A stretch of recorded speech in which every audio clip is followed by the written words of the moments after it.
All right, hello webinar attendees. My name is Manolis, and I serve as the Vice President for Network Leadership with Campus Compact. We're so happy to have you part of our 6th installation of the Campus Compact National Webinar Series. This particular webinar is titled What Went Wrong? A Partnership Analysis Framework, with our wonderful and talented presenters who I'll be introducing shortly. Before I get started with the introductions, I wanted to remind folks that there are other webinars coming up in the series, and if you haven't signed up, we encourage you to sign up for those. We had one recently that was rescheduled, and so that information will be on our website shortly. You can also find a full list of the previous webinars as well as upcoming ones on our website, compact.org. In addition to that, I'd like to plug our bi-weekly podcast series hosted by the president of Campus Compact, Andrew Seligson, our director from Iowa, Minnesota Campus Compact, Emily Shields, and myself, Marisol Morales. You can find the Compact Nation podcast on your favorite listening app, and in particular, I want to encourage you to check out the one we're releasing next week. We're really excited about that one. It's with Black scholars and community engagement. So it's an intimate conversation with Nicole Webster from Penn State, Zara Ahmed from College of St. Mary's or St. Mary's College in California, Joseph Tucker Edmonds from IUPUI, and Tim Eatman from Rutgers Newark. You won't want to miss that one. So let's move on to introductions. First, I'd like to introduce Susan Gust. Susan is a community activist and small business owner. In 2003-2004, she was named a Humphrey Institute Public Policy Fellow at the University of Minnesota. She co-founded and chaired the Phillips Neighborhood Healthy Housing Collaborative, a community university and public agency research partnership. Next, we have Cathy Jordan. Cathy is an associate professor of pediatrics and associate director for leadership and education with the Institute on the Environment at the University of Minnesota. Her work focuses on community-based research projects that aim to address community-defined needs, contribute to social and policy change, enhance scientific methodology, and contribute valid information to our knowledge base. Next, we have Brian Lozenski. Brian is assistant professor of urban and multicultural education at Macalester College. His research explores the intersections of critical participatory research, Africana studies, and cultural relevance, particularly in education of youth of African descent.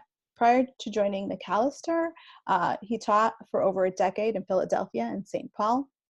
And last but certainly not least, our very own Sinda Nichols. Sinda is the Associate Director of Minnesota Campus Compact. She's got a background in counseling, education, and social change work, and is an experienced and trained facilitator. So I just want to say thank you all so much for agreeing to do this webinar, and we'll get started. Great, thanks Marisol. Let's share our slides with you. So as Marisol said, I'm Sinda Nichols, and we are really grateful for you all being with us today. We're having this conversation about what went wrong, not as a way to introduce shame or feeling badly about our work, but because we think of it as a resource. And so that's the way we want to open this conversation today for all of us who will be sharing with you, and for all of us who use partnerships in our work. The history of our communities and institutions are alive in our partnerships. Race and culture and policy are alive in our partnerships. Colonization is alive in our partnerships, and there's wrongness in the land that we occupy as we do partnership. So all of these things are just kind of in the air, in the water as we work. There's power dynamics, self-interests. So where is the space for us to talk about that and understand it as a resource for healthy collaboration? So that's what we're aiming to do here today, and we'll give you some context and some information about where this idea of wrongness comes from, and then we're also going to spend some time in storytelling and thinking about this from the lens of our own experiences. So with that, I'd like to hand it over to Brian. Thank you, Sinda, and thank you, everyone. I'm happy to be here with you all today. So, as Sinda said, storytelling is one of the mediums that we think best conveys these understandings of wrongness. And we wanted to really explore the context of this work, where it came from, and where we believe it's going. So we actually began as a collective thinking about this idea of wrongness back in 2014, or actually before that, 2013, when we came together to create a conference. And the conference was funded and was intended to be a conference for the exploration of community engaged research and community engaged partnerships between academic institutions and their surrounding communities. We approximately 10 to 15 engaged academics from University of Minnesota and also from community-based organizations in Minneapolis and St. Paul came together to create the conference and the parameters for what we wanted to explore, because community engagement is such a broad container. And we had folks from educational studies, from health and healthcare fields, from social work, all coming together to think about this idea of community engagement. We, I think, began in very traditional ways of wanting to explore the practices and what some may frame as best practices for engaging with community.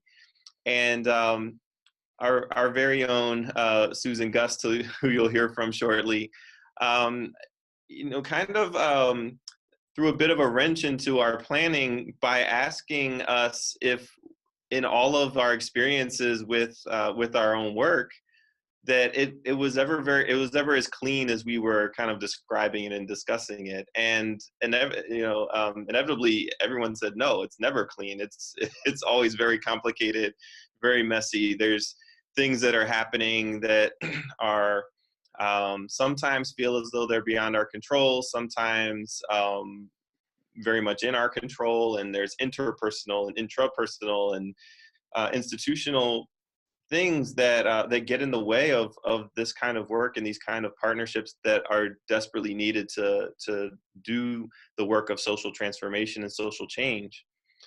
And so as we struggled with that question about why isn't this work ever as neat as we were trying to make it out to be, this idea of, well, things go wrong. It just continued to come up, right? And so finally, I'm going to credit Susan. She actually just said we should just call this the What Went Wrong Conference. And as she said that, I think a light bulb went off for all of us that there is something to be said about focusing on and extracting the best practices in successful collaborations, but that there's something equally as powerful in examining the things that challenged us, that tripped us up, and that served as a way for us to sometimes it results in what we might consider like failed partnerships, but more often it's just the work of partnering, right? More often the wrongness exists in this work of partnering. And so the conference that we put on that summer of 2014 was a national gathering of around 300 participants from, again, academic institutions and community-based organizations and initiatives to wrap our minds around this idea of what went wrong.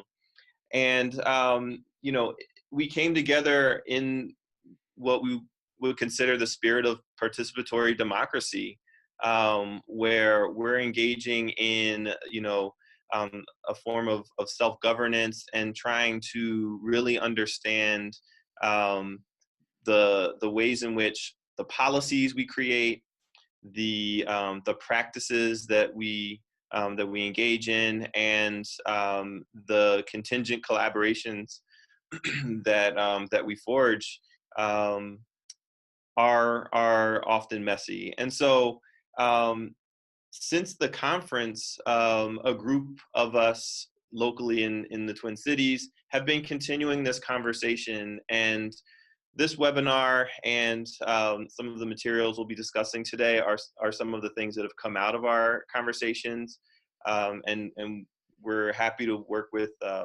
Minnesota Campus Compact as a body to kind of like push this work forward. And we found that the work around wrongness continues to resonate with the audiences that we've been in contact with. So I'll stop there and turn it over to Cathy. Thanks, Brian. So many of you see you've seen this tip of the iceberg kind of graphic before. Usually it's about getting you to think about things that are below the surface regarding culture. This is the same idea, but with a particular focus on conflict or kind of what went wrong in collaborative work. To guide a deeper analysis and embrace conflict as an invitation for going deeper.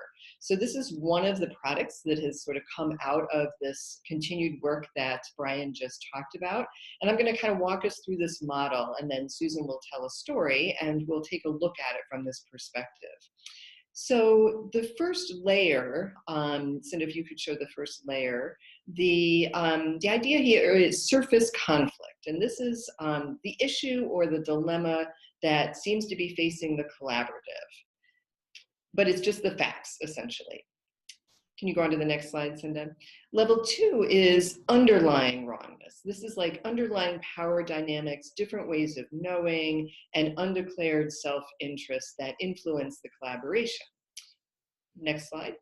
And then level 3 is systemic wrongness, more the structural or the historical wrongness. So I'm just going to give you a really quick example so you kind of get the idea here. So when I was a postdoctoral fellow, Susan and I were part of this Phillips Neighborhood Healthy Housing Collaborative, and I had kind of appointed myself the scribe to take notes and document our history. And a couple years into this, it became obvious that that was not a trustworthy behavior. So Susan confronted me on that. So the surface level conflict was I was taking notes and I wasn't sharing them, and that was causing some problems in the collaboration. The second layer, the more underlying wrongness, has to do with the idea that people who are the scribes, the historians, have power to write the history. And it's often the academic who gets to do that. And then the third level, the systemic level, is this kind of ties back to universities are often extractive of information from communities. So that's kind of the historic or the systemic significance of that. So hopefully that gives you a little sense of what we mean by kind of analyzing the 3 layers. So sometimes people, particularly white people, might see this model and think that they're going to be told that they're wrong again, they're going to be made to feel guilty. And as Sinda mentioned earlier, what this is really about is utilizing our differences. It's about embracing the wrongness as a resource for building community and utilizing the differences to do that. And also as a way of creating even deeper knowledge and healthy collaboration.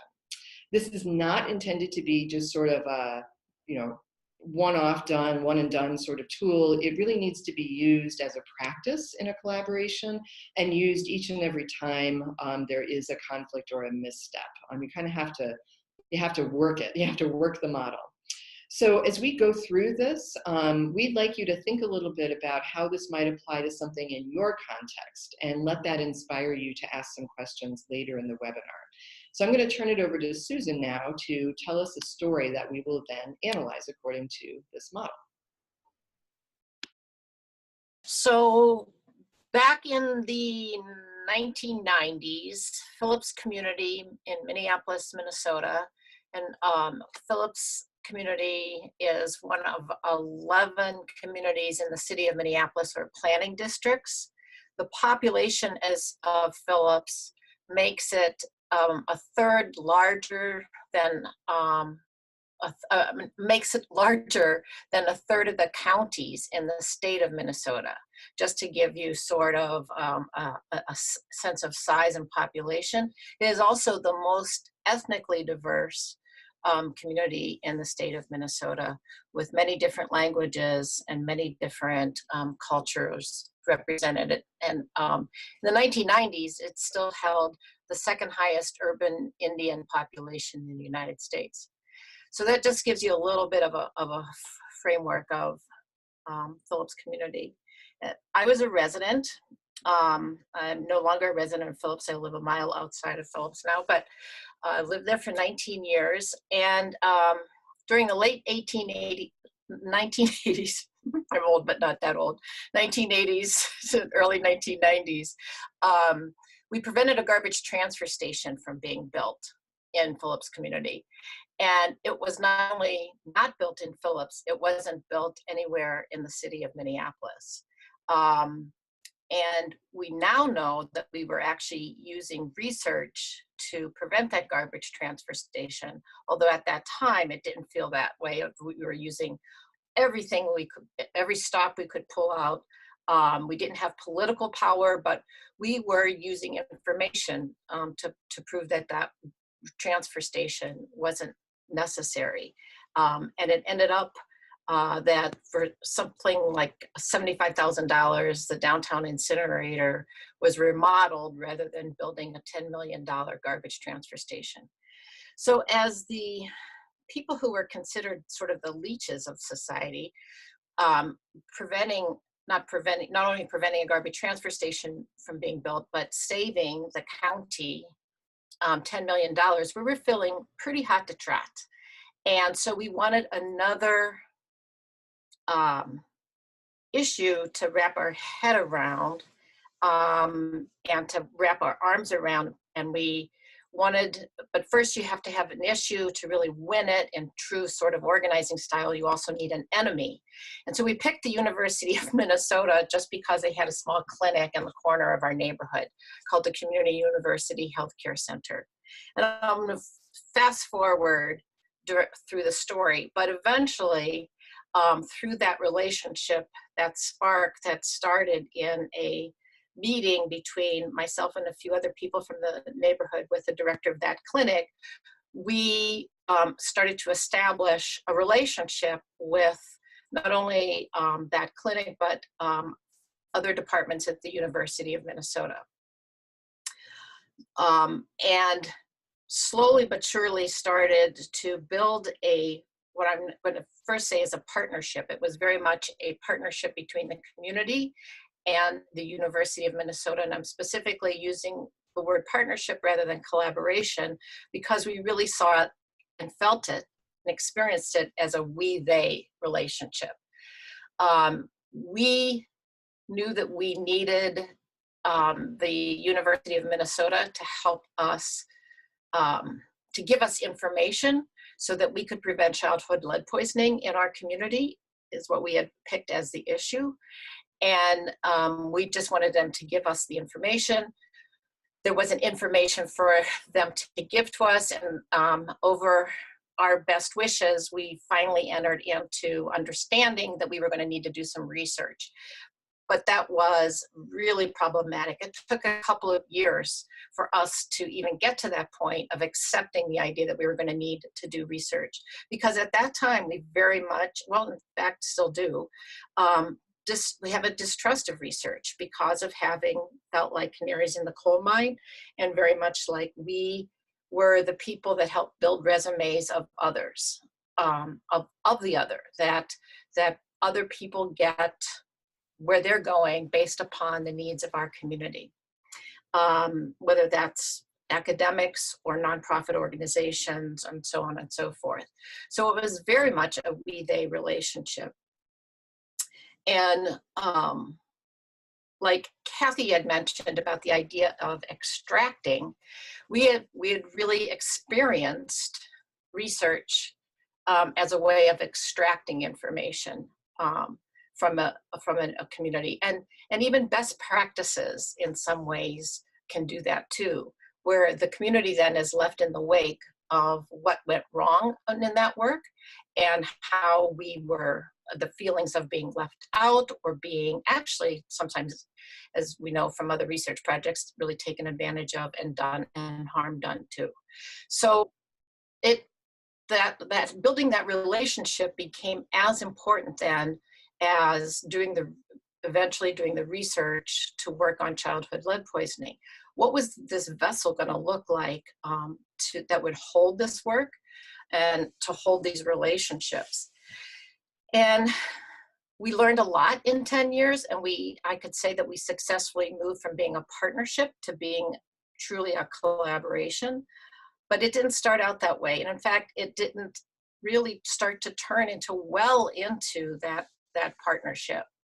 So for those first years, where we're trying to put this model together, or the governance model of this together, I was the chair of the collaboration, and we were holding monthly meetings. And slowly, because as a chair, it was important for me to form the relationships with these representatives from 5 departments of the University of Minnesota. And I had also been very much in touch with my own feelings of less than, because here I was a chair of the collaboration that had University of Minnesota representatives, Honeywell Foundation vice president, eventually City of Minneapolis Public Health Department, State of Minnesota Public Health Department, so on and so forth. And I had a high school education and grown up in a blue collar working class town outside of Pittsburgh, Pennsylvania, and the feelings of less than and power over were very alive and well within me. And the idea that I had to figure out how to trust these people that we had invited in was real work for me too. But as an organizer and just by my nature, I realized that if I was going to be able to really learn what these people were thinking that I distrusted, I would walk out to the parking lot with them to their cars after the meeting. And they had started to also learn to trust me and allow me to participate in those more informal conversations. And I was enjoying that because it felt good to be trusted. But one night, as we were walking to our cars, the chair of the department that Cathy was working for at the time, I should stop and say, that's where Cathy and I met, as Cathy alluded to. She was a postdoc at the time, and so she was an academic partner on the collaboration. But as we're walking out to the parking lot that one night, the chair of the department for which Cathy was working for said to me, you know, Susan, some of these people are only coming for the stipend. And I was very much in touch with my anger and my feelings of power over and being kind of tired of that feeling. And I was also much younger, and I whipped my head around and said, and what are you coming for, Elsa? Because it was her department that was going to receive, or had received by that time, the multi-million-dollar grants that would come in and fund our community-based participatory research.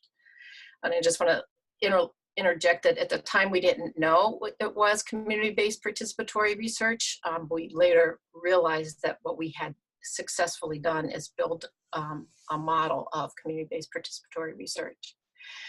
And I felt really good at being able to just zing one back to her and to sort of quite honestly, felt like I could put her in her place, and that sense of power that I had in the moment in the conversation. But what I came to understand is that as the chair of this collaboration, if I was going to just enjoy zinging these people that we had invited into the work, what was that going to do to really eventually build a model where we could reduce childhood lead poisoning? And how do we go back into the next meeting? How do I, how do I go back into the next meeting and have the chair of the department there and me having zinged her? What do we do? Eventually, and I wasn't this thoughtful at the time, but eventually the feelings of that prompted me to initiate a principle that we then operated by for the rest of the years of the collaboration, which is for everyone to declare their self-interest in participating in the collaboration, with the idea that we all had to have a self-interest to be able to be part of these monthly meetings. That self-interest would be different, but nonetheless, it had to be there for us to make the time and space for this to happen. And that became a really important piece for us, is to admit that, because of the self-interest is only slimy when it's under the table, but when we admitted it out loud, we were able to not only have that relief of that, but also to understand that we had to be responsible for our own self-interest rather than just looking across the table at the other person or the institution, and trying to understand their self-interest. Instead, we just needed to be accountable to our own and seeing that it was met. So what we'd like to do is actually pause right now and have you all take a quick poll to kind of see where you think the wrongness lies here. And so we're going to literally ask you what went wrong. Is this story an example of wrongness at the surface level, the interpersonal level, or the systemic level? So go ahead and take a minute to to vote on that.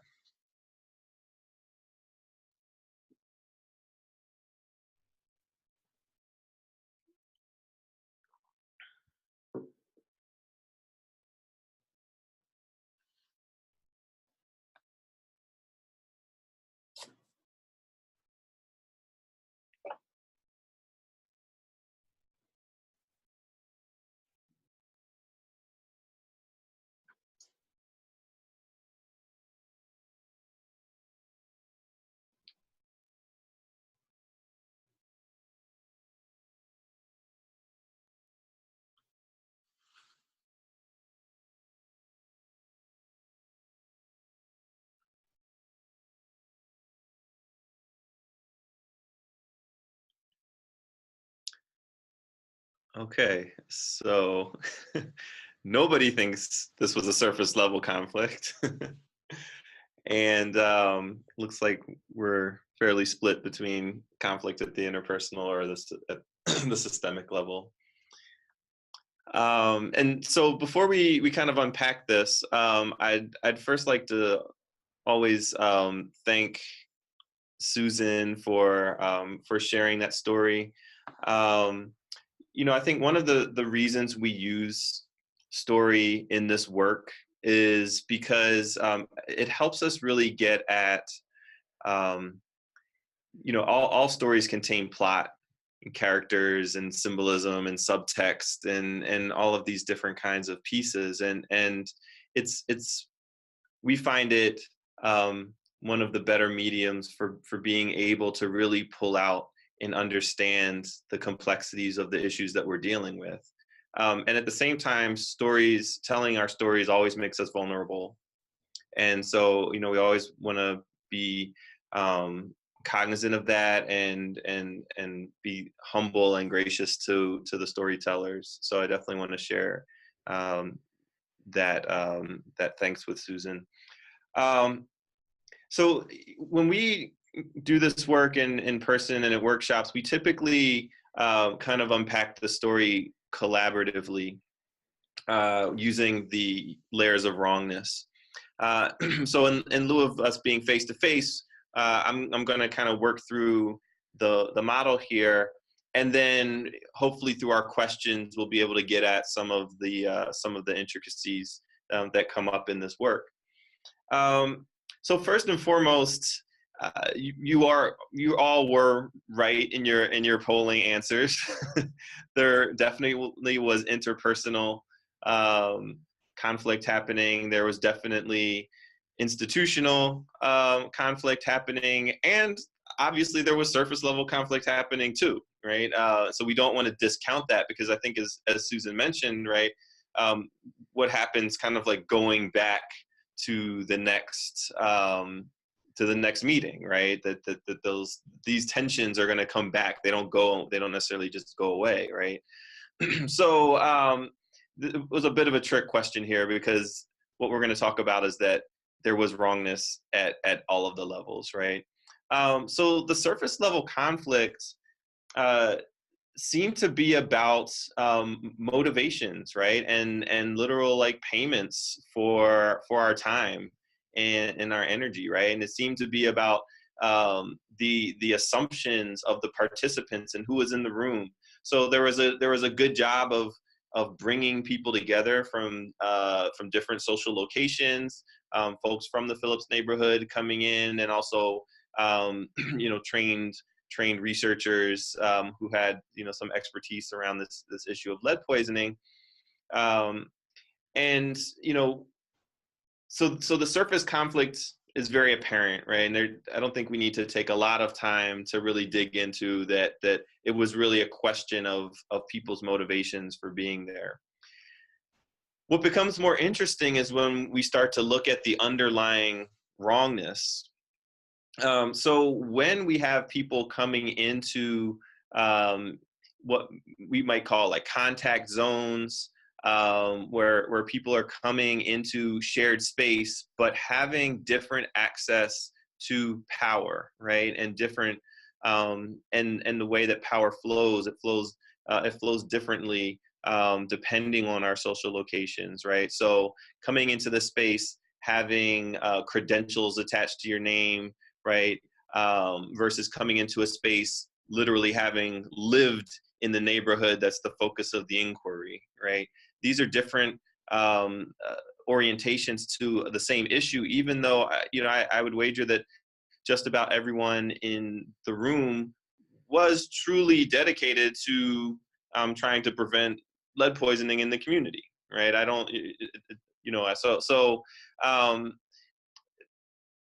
The wrongness piece here is trying to understand the power dynamics that are taking place in the room, and how different people's ways of knowing, depending on what got them to the room, can potentially be another part of this conflict, right? And so thinking about the ways of knowing of people in academia, who are thinking about evidence and data in certain ways, and how to make sense of these data in order to come to evidence-based conclusions about next steps and things like that, can come into conflict with people who have the lived reality of experiencing the impacts, right? Experiencing the visceral effects of just dealing with things like health and dealing with things like stress in the world, right? And not that there can't be overlap in terms of these different ways of knowing, but it's important for us to be aware of the orientations, right? It's important for us to be aware that people's lived experiences as a source of knowledge are just as vital and just as legitimate as as evidence and research may also kind of show us, right? So one of the underlying pieces that I want to really get at here that came out in Susan's story was the issue of motivation and the financial motivations of the people in the room. One of the pieces there is the assumptions. There was an assumption made that certain people were there for a stipend, right? And that came along with this idea of an undeclared self-interest. How could this problem have been shaped or handled differently if prior to the work together, people had actually declared their own interest beyond the, beyond the obvious of we all care about this issue of exposure to lead, right? That we are also here, we are spending time, we're engaging in labor, right? And each of us are being paid in different ways. Perhaps, the folks from the University of Minnesota, part of the work of academics is to, engage in publications, right? And that's one of the things that that measures how well we're doing our jobs, right? And that can be seen as a form of payment that's different, perhaps, from from a community practitioner who's literally looking at, is the exposure to lead different than it was yesterday, right? And can we actually look at those material impacts, right? And that's and that's an important piece, right? And so the idea of declaring self-interest among people in the collaborative in very honest and open ways can be one of the avenues to kind of get inside of this idea of an underlying wrongness. And we'll talk a little bit more about that as we go on. I also want to kind of go into this idea of systemic wrongnesses. One of the pieces here that I think really comes out in Susan's story is the notion of trust. Susan shared her own social location in terms of her working class background and the ways in which she had been oriented to universities. Cathy already talked about histories of research with the universities that are not always altruistic, that some, have sometimes been extractive of communities and position people as data points rather than human beings. And those things coming into conflict with each other, we would argue, is kind of at the deepest level of the wrongness here. And so understanding that from a partnership perspective, that we're coming into partnership with another community who we have a historically wronged, is part of, the thing that creates a certain sense of humility about the ways in which we engage with particular communities. And on the other end, the communities that have been historically wronged, coming into contact with those institutions, and how they understand and how they see those institutions as attempting to transform themselves, as attempting to kind of like lift up and participate in another way, is vital to rebuilding or maybe building trust in the first place if there hadn't been trust at all. So, this historical distrust we have to pay attention to, because I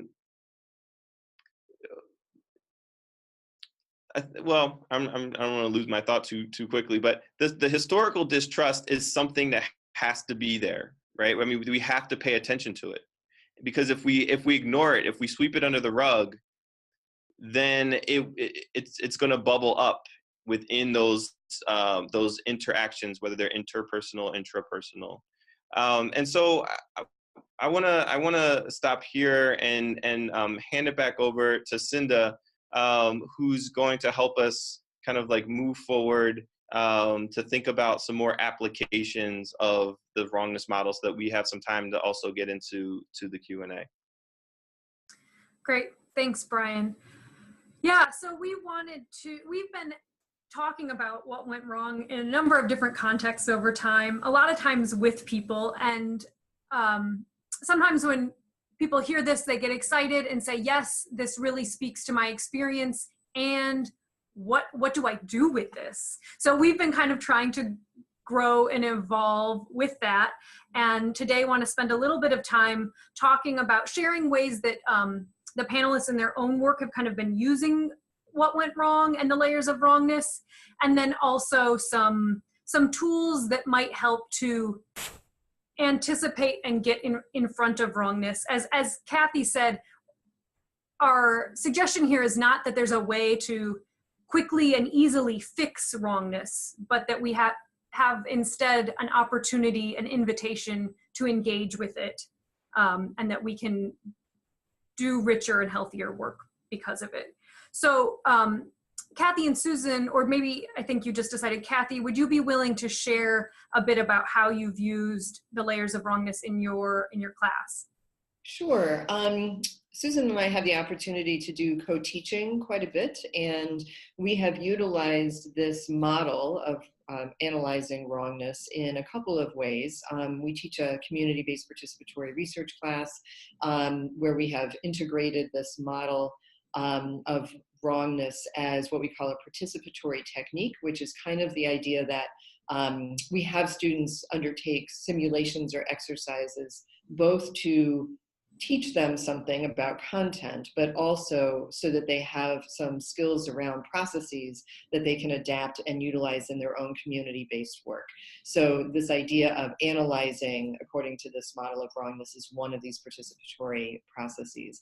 We're actually going to use this tomorrow in teaching some interdisciplinary fellows in my department of pediatrics by having them utilize the model to analyze a case study about a Native American origin story. And so kind of marching through the case study and analyzing according to these three levels of wrongness will allow some really deep reflection on the various missteps and what should have happened in this particular case between researchers and a Native American tribe. Great, thanks, Cathy. And Susan, were you going to share an example as well?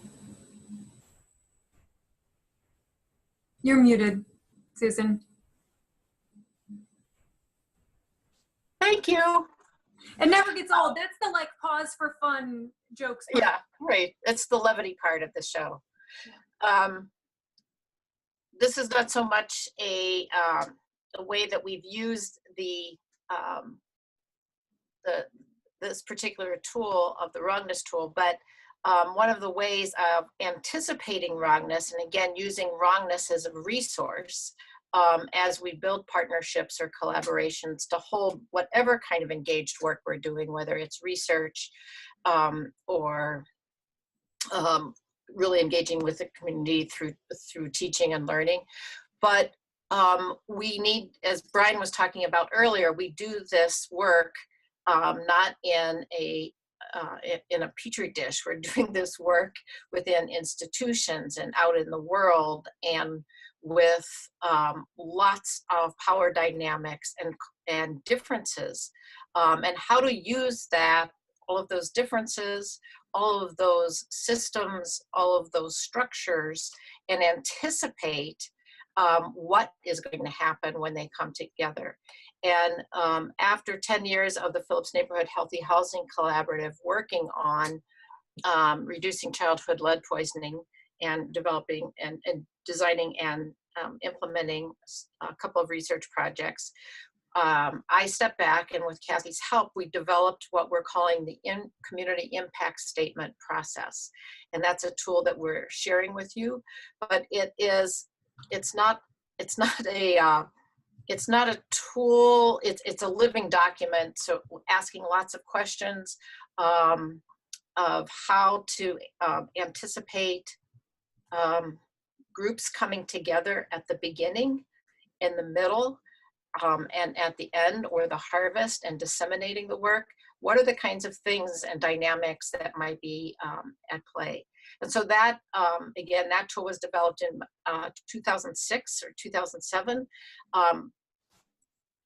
But you're welcome to use it. It's called the Community Impact Statement Process, modeled after an environmental impact statement. I come from the construction background. So how do you look ahead to something and imagine what impact it might have? And again, this is a tool to be used not by just an academic institution, but by institutions and communities using this tool together. And so we're sharing that with you, and we're also in just thinking about memorandums of understanding. Again, that to think about them not just in their contractual ways, but also in the ways of having the conversations that need to be had in light of like the history of research, the history of a particular institution within a municipality or city or community, to think about what are those things that have to be discussed and roles clarified, and the who's doing what, and not just to get the blanks of those forms filled out, but really to have the conversations, to have those, that really being more of a covenant of understanding. Thanks, Susan. Brian, is there anything you wanted to add to that conversation? No, I think it would be great to have more time to get to some questions or comments if there are. Okay, great. Well, let's do that then. Let's move to some time for Q&A. When we're doing this in person, what we like to do is really have people think about this in terms of their own work. So we're going to try something here, which is that we have some questions for you. And if you would be willing to put your responses into the chat, then all of us here could see what one another are thinking. So the questions for you are, how could you imagine using this in your own work? What levels do you think it overlooked in your work? So is it the structural, systemic level that gets overlooked? Is it that interpersonal part? What levels do you want to attend to more closely in your work? So feel welcome to put things into the chat so all of us can see that.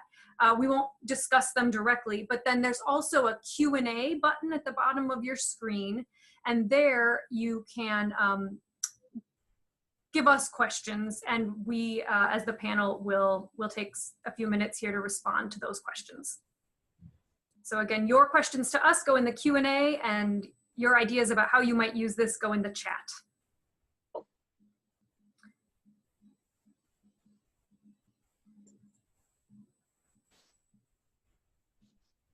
While we're waiting for some questions to come in, I'm actually curious, Brian and Susan, if you, in analyzing this story here in this webinar, and Susan telling this story in this webinar, did that give you any sort of new insights? You know, sometimes the more you say it, you learn something new every time you say it, or something new every time you hear it. I'm just curious how this process sort of deepened your own understanding. Well, yes. Every time I tell it, I learned something new. That's how I actually got to the point of understanding that I needed to actually do a lot more reflecting about this story.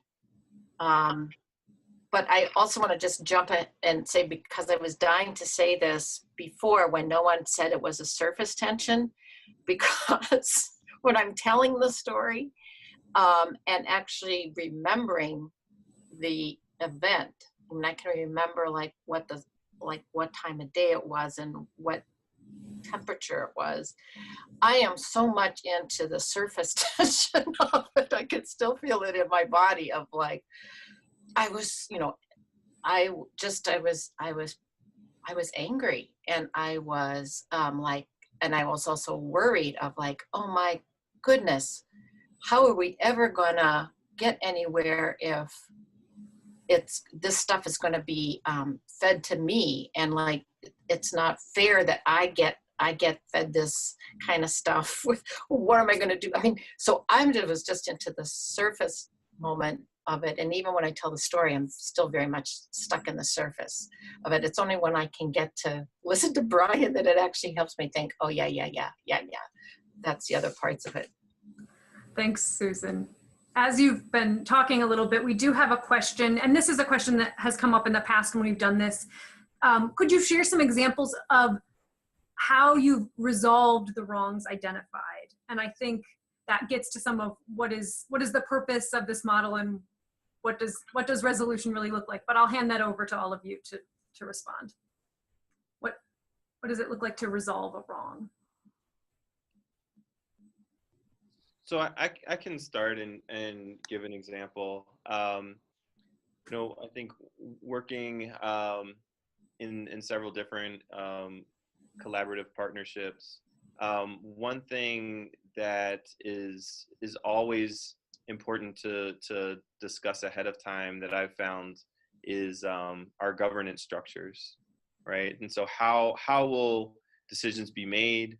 How will we come to some form of consensus? Is consensus you know, what we're striving for? And so kind of having those conversations on the front end, in my experience, has really helped to alleviate the potentials for wrongness. I think we could look at this model in two different ways. One, we could look at it when a wrongness in the kind of like acute sense occurs, kind of like where, you know, with the incident in the parking lot that Susan's talking about. Or we could also look at it just understanding that it's in the atmosphere, right? That it's in the structures of how funding works, how decision making gets, you know, how decisions get made. And the more we can be attuned to those structures, the more we can try to subvert those problematic ways that money flows into different communities, then, you know, then we won't actually experience as many, I think, of the surface level conflicts that, so the potential comes in trying to address as many of those things on the front end. And that's, I don't know if other folks have more specific examples.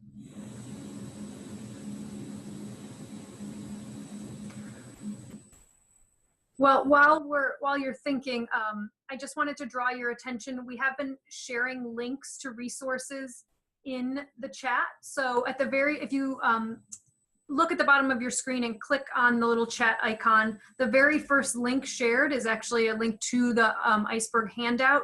And then more recently, we've shared a link to the community impact statement process document and to a memorandum of understanding template. None of these are what we're saying are the perfect way to go, but they might be tools that share some questions and starting off places.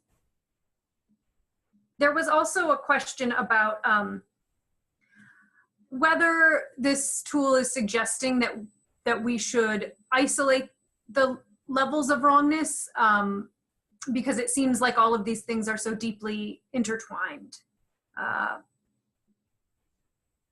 Would any of you be willing to kind of speak to that? Whether and how we should approach the levels as interconnected or separate? Well, I think that, you know, Brian sort of quipped earlier that this was sort of, the poll was sort of a trick question, and that the right answer is that it's all of them. And I think one of our points in this model is that it's pretty rare if there's a real misstep, a real wrongness, and there's consequences, collateral damage to that. In all likelihood, it is true that there's a surface level, and there's the interpersonal level, and there's the systemic level. And this model is really meant to bring a collaboration through the process of examining all three levels. So I personally would say that it's important to look at all three, and that it's likely that at least the second and the third levels are probably intertwined in some interesting ways that would be helpful to have some insight around. Yeah, and I'd say as an activist, and you know, and my own temperament and personality, and Western Pennsylvania upbringing, is my first thing is to jump into the systemic parts of it, and that, you know, while that is certainly right, but if I don't take myself and figure out my own individual part of this, and well as the interpersonal and the power things, then I'm doing a disservice, because I'm just, I'm not being a reflective participant and a reflective practitioner, because this is not just about my own individual self. This is about collective work, collaborative work, and making change. And so that means it has to happen on all three levels, including just me as an individual. And that kind of leads to one of the questions that one of the participants, the listening participants, asked about trust being as a big hurdle in their work, and that the positionality has closed discussions before they began.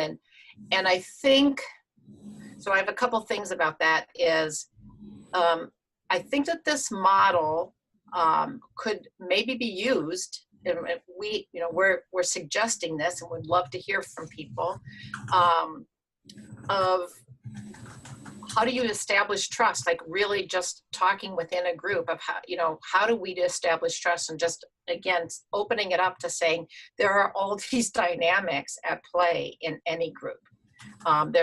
Power, small p power differentials just exist in every situation. So how do we establish trust and begin to identify, like, what are some of the power differentials within the group? And that's, again, it's not good, bad, wrong, right, whatever, it just is. But again, to bring them to the light of day rather than having them doing this, like rubbing people the wrong way underneath it, because I think it also allows people to bring that stuff forward, and it can be dealt with. And one of the things that I mentioned is self-interest is one of the things that we did in the collaboration that worked.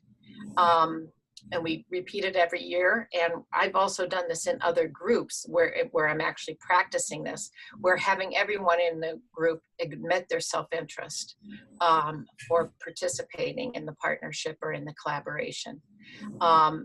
And that declaring that self-interest has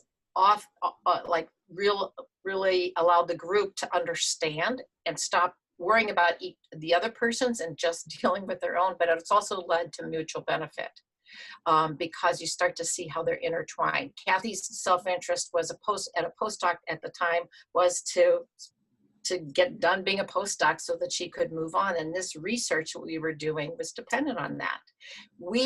She needed us and we needed her. And we started to understand that by realizing our own self-interest, we were going to help each other. So we're getting close to the end of time, and we've got some big questions and small questions. I don't know that we'll have time to answer all of them, but I will share our email addresses. And so if you do have a tactical question, someone had asked, for example, to what extent really was the grant funding shared, and how truly were those decisions made with equal representation? I'm sure that Susan and Cathy would be happy to talk to you more about how that collaboration played out. And someone else asked about the background of that University of Minnesota MOU template, and I will get more information on that and send it out. We're also sharing our email addresses here because this is an evolving resource and something that's meant to be used and meant to be used in lots of different ways, including ways we don't even know about yet. So we hope that you'll use it and then share back with us what you're doing so that we can continue to grow this. Also, it's important to us to acknowledge that the What Went Wrong working group includes people beyond those of us here on the webinar today. So all of us are part of that group, but there are also some really important other people working on this as well. And we do it together. With that, I think we're just about out of time. And so I thank you very much. And I think we'll turn it back over to you, Marisol.